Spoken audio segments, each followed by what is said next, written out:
ప్రభు నామములో మీ అందరికీ కూడా నా యొక్క హృదయపూర్వక వందనాలు. మా ఆహ్వానాన్ని మన్నించి సుమారుగా 20 చర్చెస్కి మేము ఇన్ఫార్మ్ చేశాం.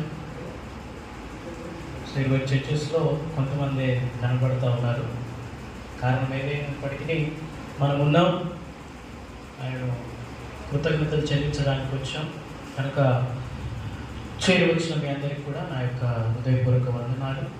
అదేవిధంగా ఈ మందిరాన్ని, చక్కటి మందిరాన్ని ఇచ్చిన దైవజనులకు కూడా నా యొక్క హృదయపూర్వక వందనాలు చెల్లిస్తూ ఉన్నాను. వారి సంఘానికి కూడా నా యొక్క హృదయపూర్వక వందనాలు. అదే వాక్య పరిచయాన్ని ఇచ్చిన దిలీపన్న గారికి కూడా నా యొక్క హృదయపూర్వక వందనాలు తెలియజేస్తూ ఉన్నాను.